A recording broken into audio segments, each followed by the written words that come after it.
안녕하십니까. 통박사 조병호입니다. 우리는 지난 9번에 걸쳐서 모세, 여호수아 그리고 다윗 이 세 사람을 통해서 제국과 제사장 나라가 무엇을 의미하는지를 살펴보았습니다.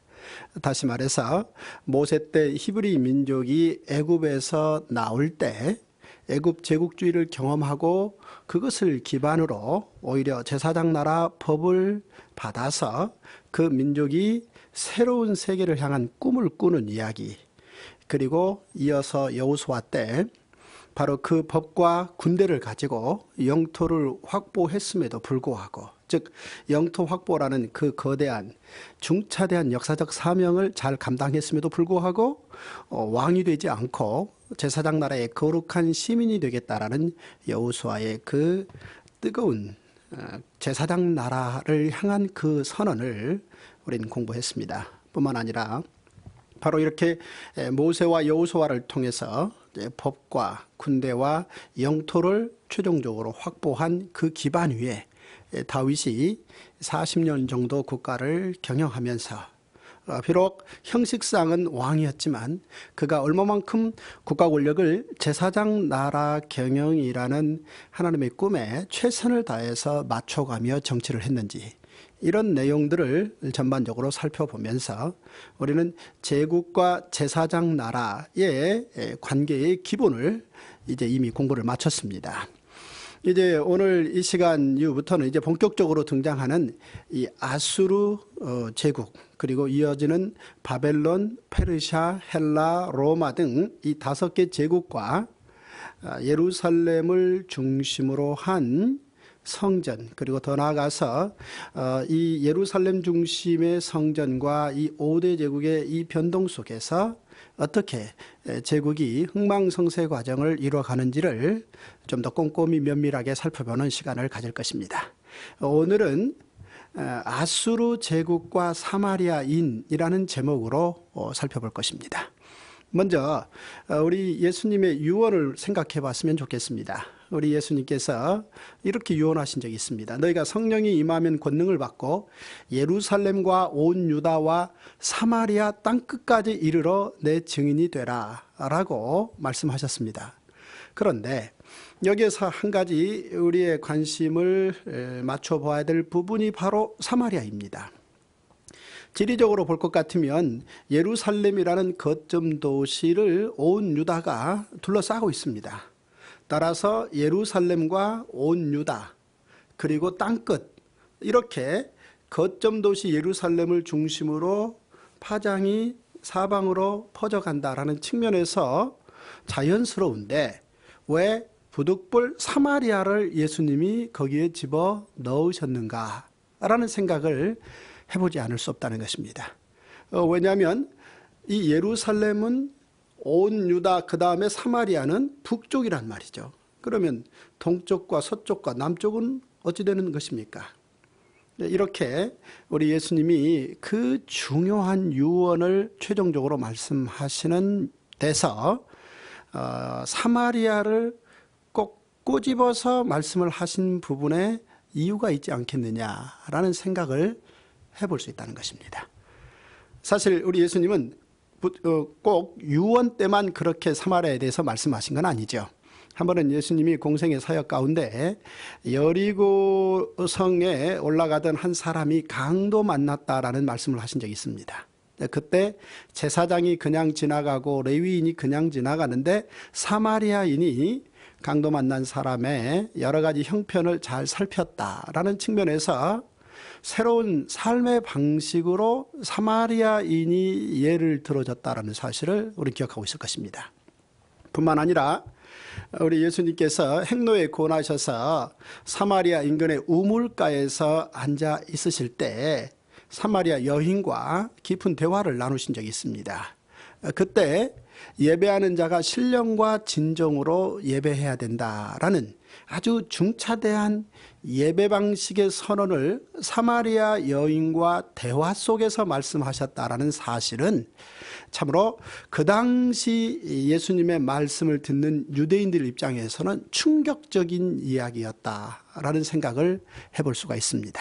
멀리 떨어져 있는 우리 입장에서야 어떤 배경에서 사마리아인을 우리 예수님이 말씀하셨고 그것이 유대인들에게 무슨 의미가 있었는지에 대해서 그다지 그렇게 크게 감이 와닿지 않습니다만, 당시 적어도 유대인들은 750여 년 동안 사마리아인들에 대해서 무척이나 무시하고 홀대하고 배제하고 보고도 못 본 척하는 그런 사람들이요, 그런 지역이라고 여겨졌는지라, 바로 이런 어떤 충분한 상황과 배경을 전제로 우리 예수님의 말씀, 삶의 방식으로서의 사마리아인, 예배 방식으로서의 사마리아인과의 대화, 그리고 최종적인 사마리아를 복음의 동반지역, 복음과 함께 갈 기반 지역으로 꼭 꼬집어서 말씀하셨다라는 이 유언의 말씀은 굉장히 충격적이다라는 사실을 기억해 둘 필요가 있겠습니다. 그러면 언제부터 사마리아는 적어도 유대인들에게 잊어버린 지역, 상대하지 말아야 될 지역과 사람들이 되었던 것입니까?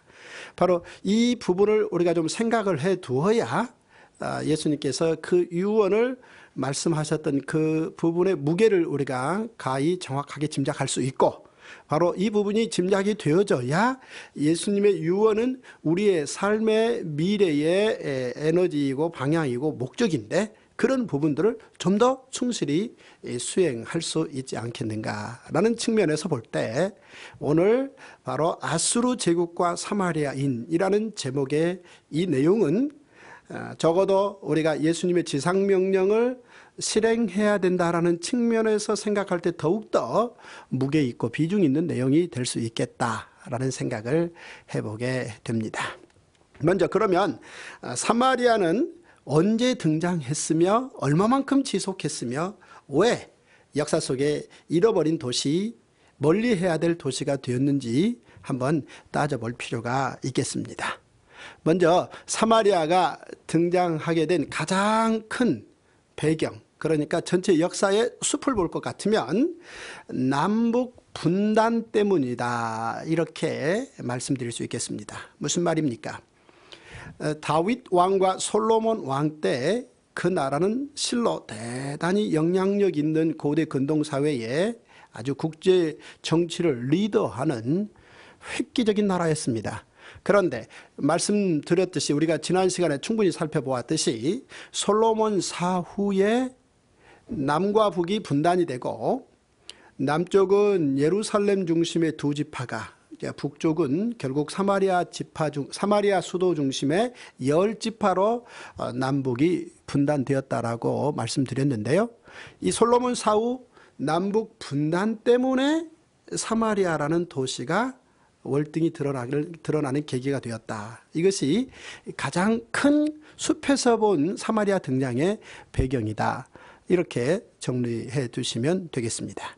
그러면 직접적으로 언제 사마리아가 역사 속에 그 모습을 드러냈는가?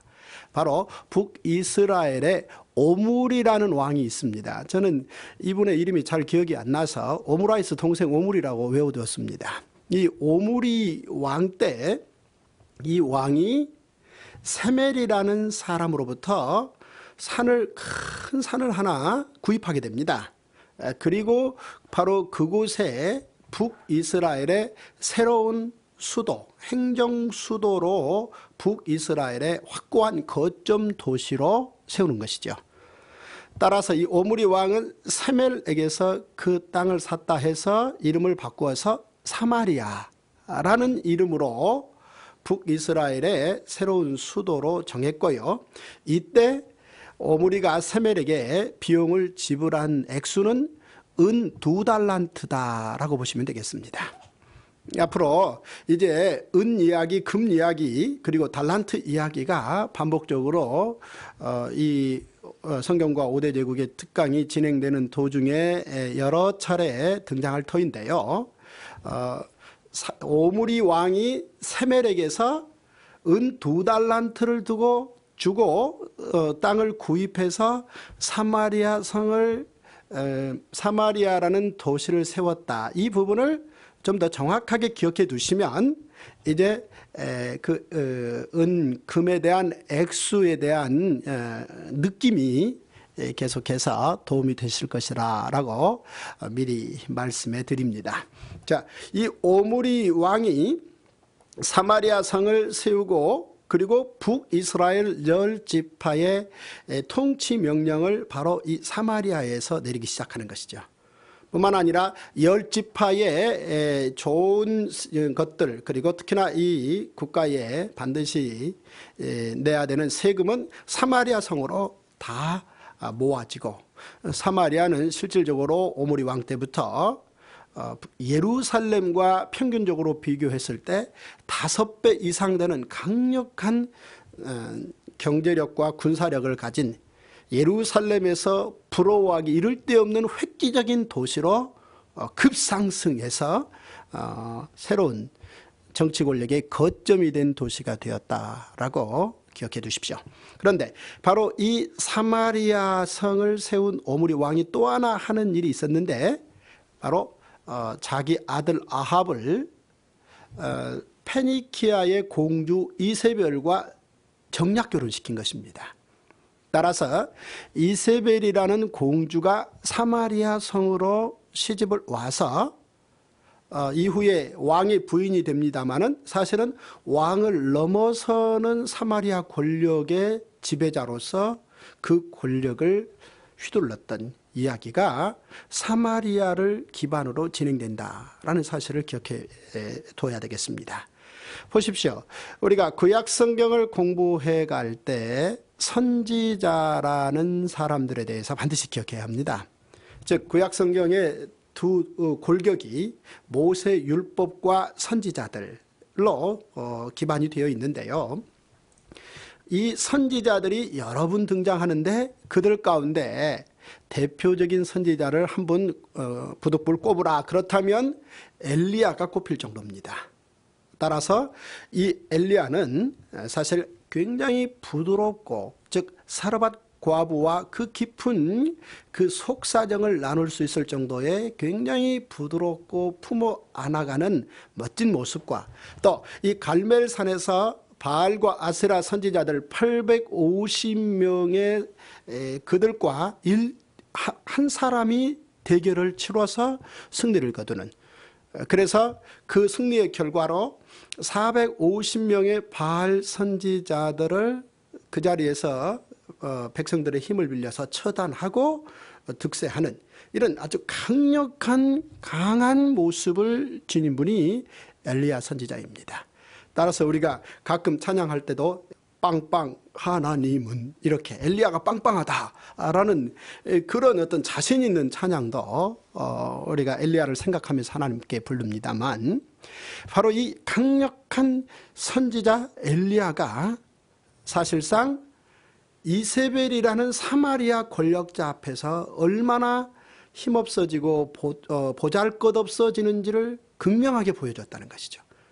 이 갈멜산 대결을 마치고 드디어 엘리야는 당시 아합 왕에게 이제 하늘에서 비가 내려올 것이며 국가적인 가뭄이 해결되었으며 바로 살아계신 하나님이 이 자연을 주관하신다라는 사실을 믿고 신뢰하면서 그 하나님께서 모세를 통해서 주셨던 법을 기반으로 즉 제사장 나라 통치를 진행해 가기를 바란다라는 충고를 아합 왕에게 건네고, 엘리야는 아합과 같이 그 갈멜산에서 사마리아로 오고 있었습니다. 그런데 그 소식을 사마리아에서 이미 보고를 통해서 듣게 된 이세벨이 오히려 명령을 내리기를, 엘리야 내가 오늘 해지기 전에 가만두지 않고 죽이겠다라는 명령이 내리는 거죠.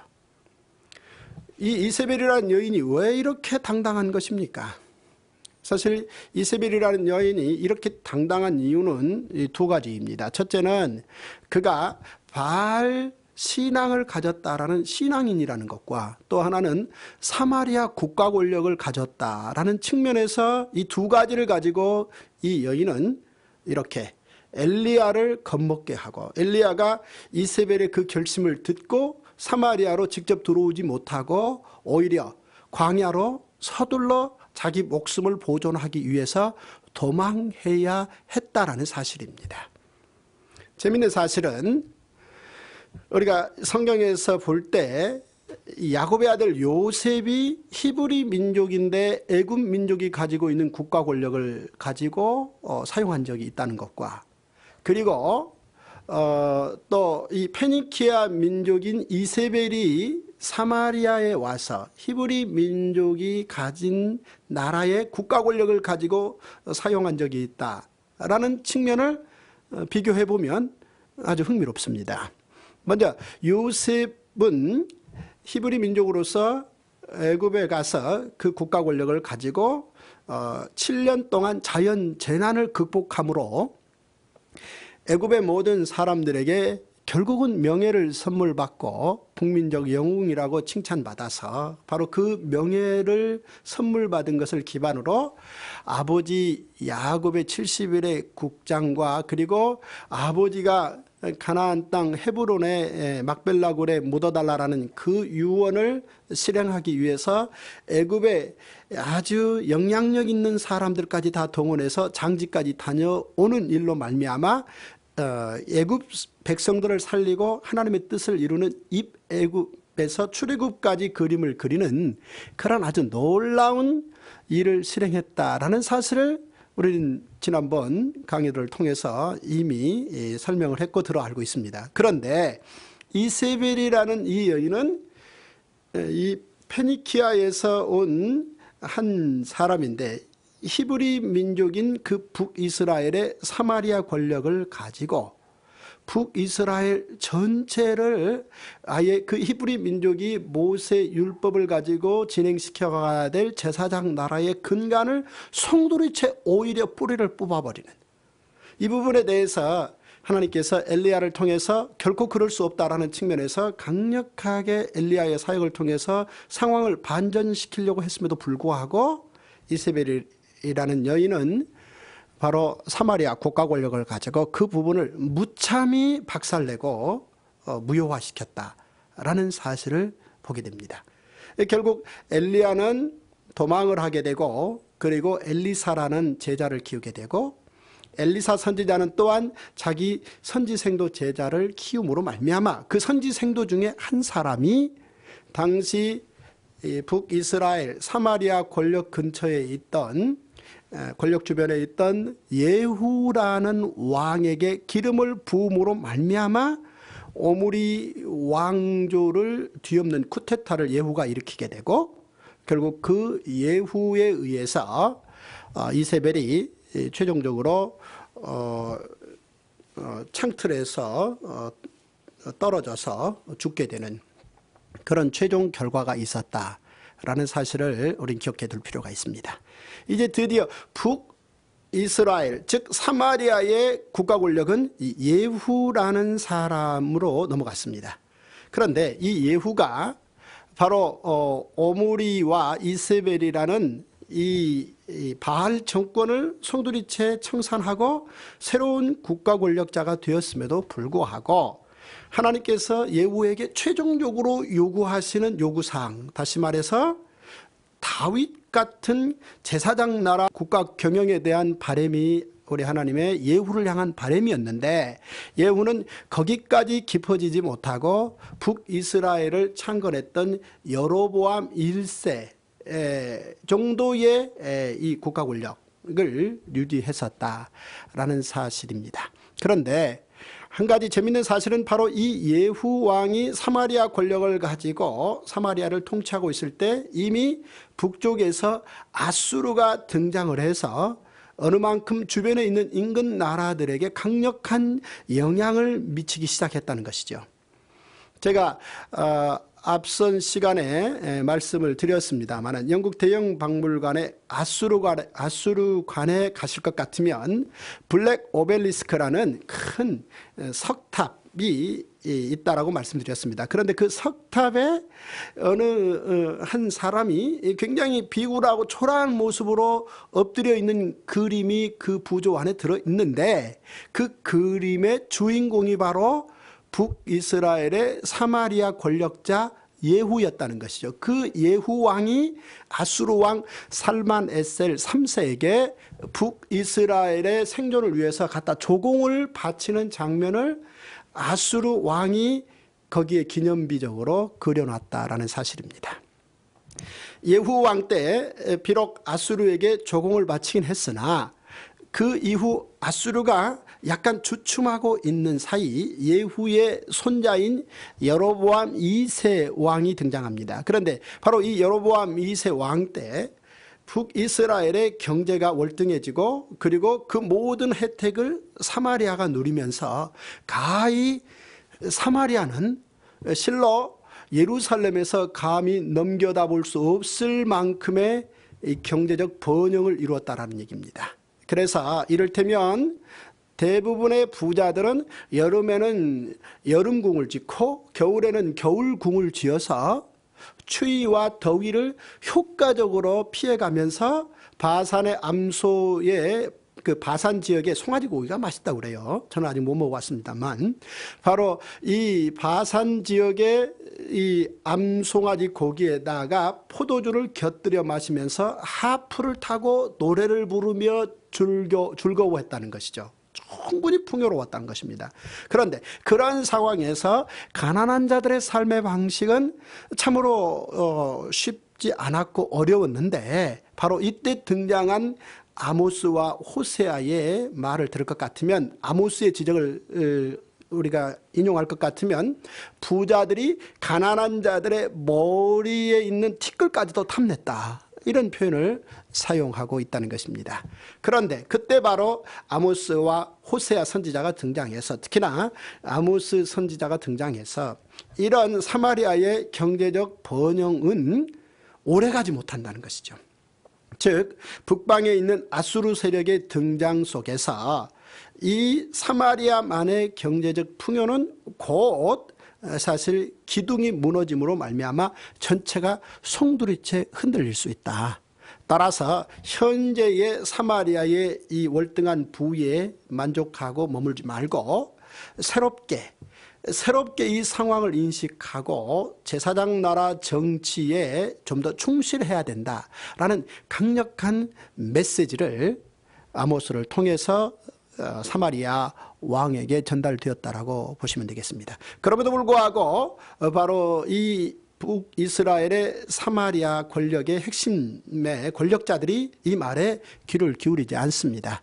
그런 상황에서 30여 년이 지나면서 예후 왕조가 최후 문을 닫고 북이스라엘의 사마리아에 쿠데타가 일어나서 무나헴이라는 장수가 왕이 됩니다.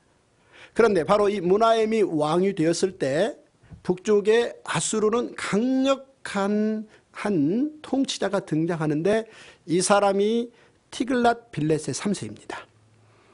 전체 고대 근동 역사에서 보면 이 티글랏 빌레셋 3세는 명실공히 최초의 대제국 아수르를 아예 세계 역사 속에 본격적으로 등장시킨 사람이다라는 평가를 받습니다.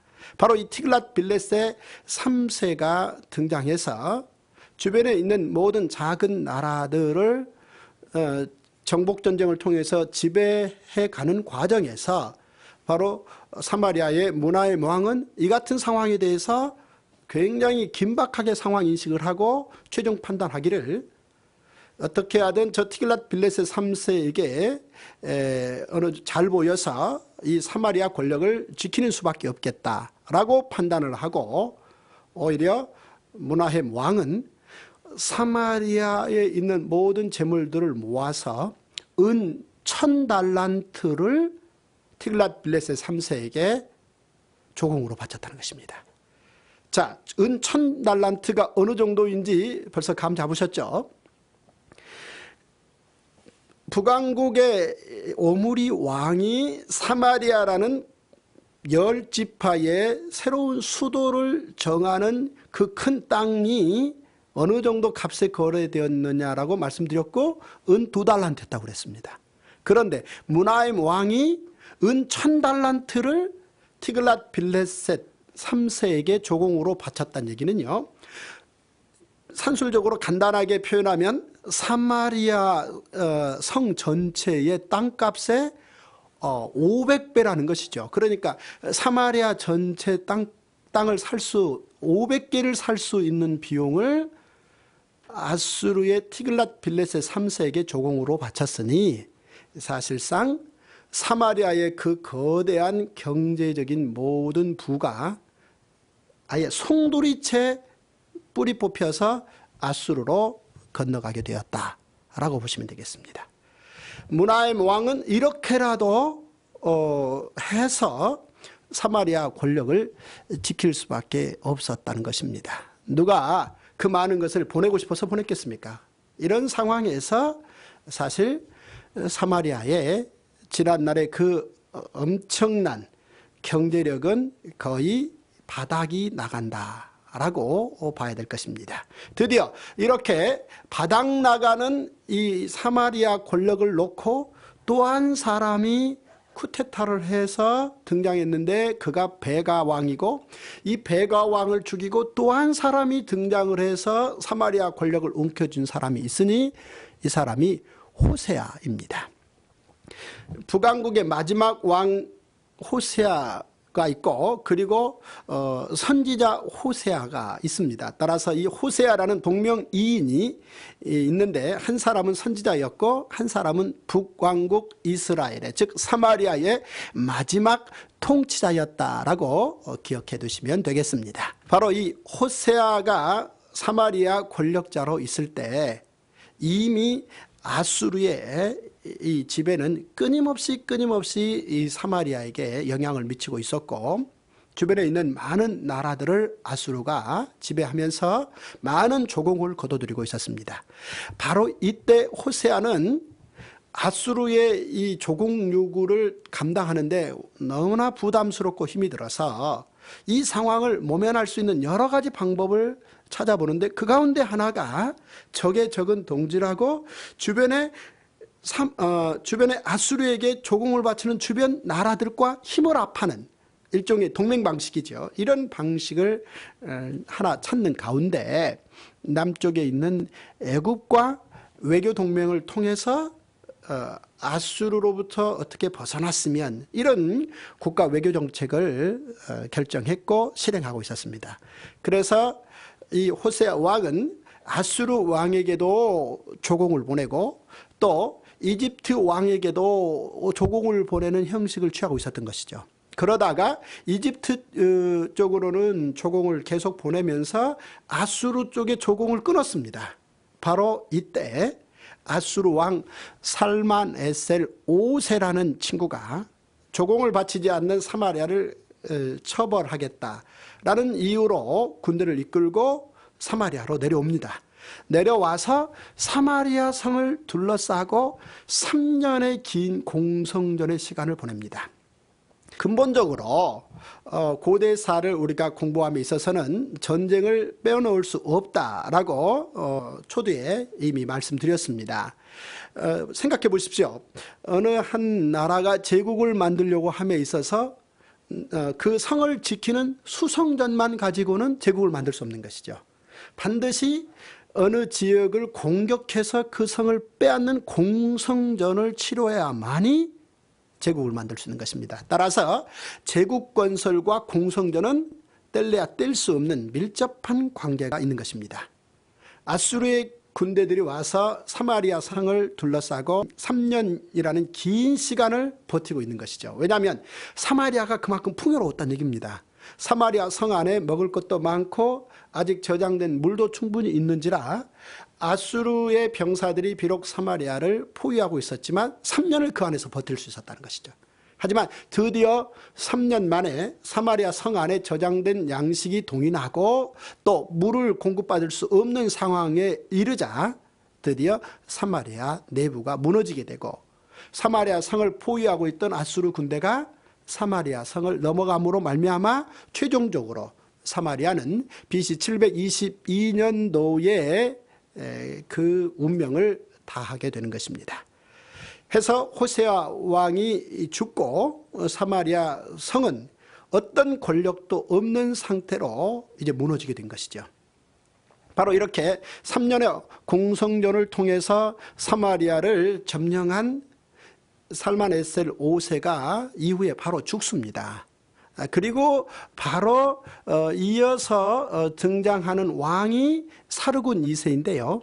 이 사르곤 2세는 이 무너진 사마리아 성을 어떻게 계속해서 통치할 것인가를 결정하는 역할을 했습니다. 그의 이 사마리아 성 통치 방식은 강제 이주 정책이었습니다. 다시 말해서 사마리아 성의 귀족들 2만 7천여 명 이상을 다 강제로 먼 아수르의 또 다른 지역으로 이주를 시켰다는 것이죠. 그런데 이 2만 7천여 명 이상 되는 귀족들을 얼마만큼 먼 곳으로 강제 이주를 시켰느냐.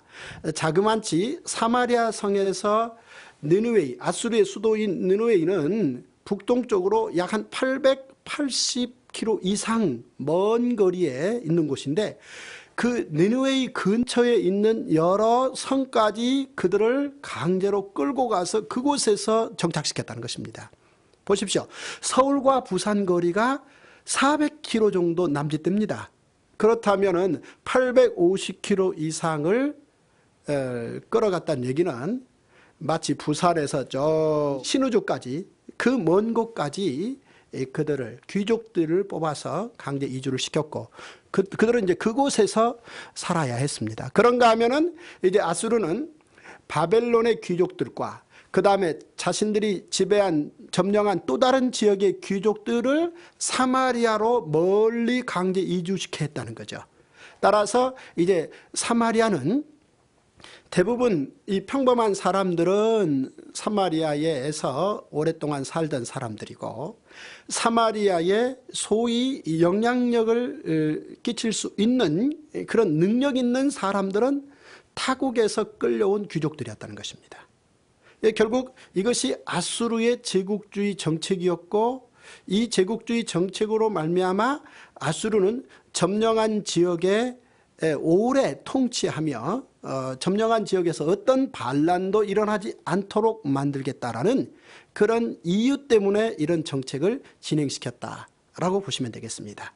결국 이 아수르 생각에는 어느 한 지역이 한때 힘이 약해서 자국의 군대에게 항복은 했을 망정 어느 만큼 시간이 지나면서 내부적으로 힘을 키우고 해서 때가 되면 그 강력한 키운 힘을 가지고 아수르를 다시 저항해서 독립할 수 있는 어떤 가능성이 있을 수 있는 거 아니겠습니까? 이런 부분에 대해서 근본적으로 아예 에너지를 아예 없애버리겠다는 것이죠. 다시 말해서 민족적 결속이라는 게 어느 만큼 시간이 지나가면 이것이 힘이 융합되는 것인데 이 부분에 대해서 아예 경계를 잘라버리겠다는 것입니다. 따라서 여러 귀족들이 자신들의 이 민족적 기반이 아닌 사람들과 와서 산다라는 것은 위에 상류층도 힘이 없는 것이고 그리고 사실은 아래측에 있는 사람들도 위에 있는 상류층과 힘을 합할 수 없는 거고 다만 그저 어떤 미래적인 민족의 독립에 대한 꿈과 약속을 버린 채 하루하루 사는 것으로 만족할 수 있는 상황을 만든다는 것이죠. 이것이 바로 아수르 제국의 왕이 그렇게도 자신 있게 외치면서 웃으면서 내세웠던 이 민족의 경계를 허물어버리는 그들 제국의 경영 키워드 경계였다는 것입니다.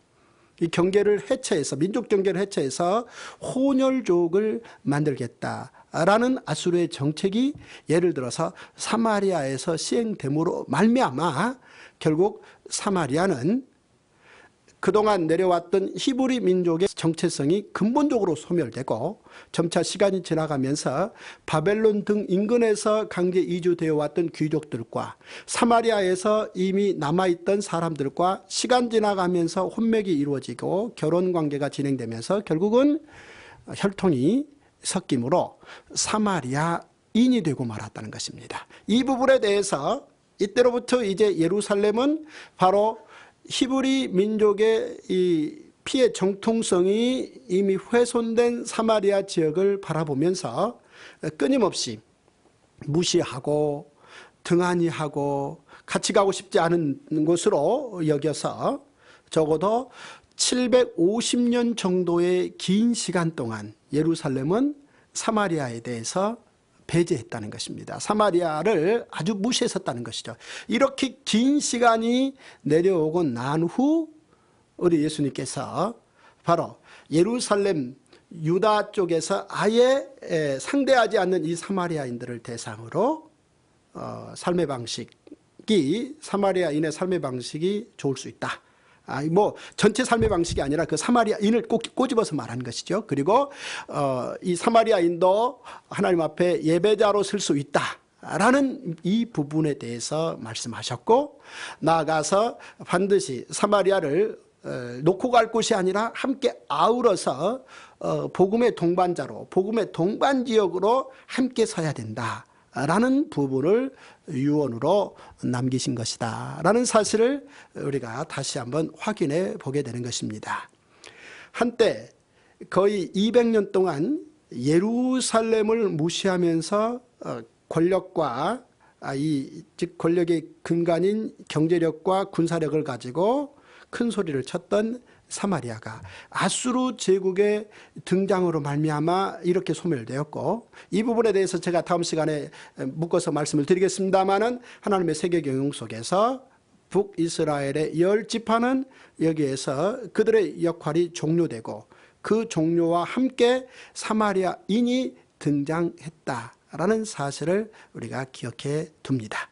이제 다음 시간에는 아수르 제국과 예루살렘에 대해서 살펴봄으로 말미암아 오늘 이 내용과 좀 더 포괄적으로 묶어서 아수르 제국과 성경이 어떤 관계가 있는지를 살펴볼 것입니다. 오늘 제가 여기까지 준비했습니다. 감사합니다.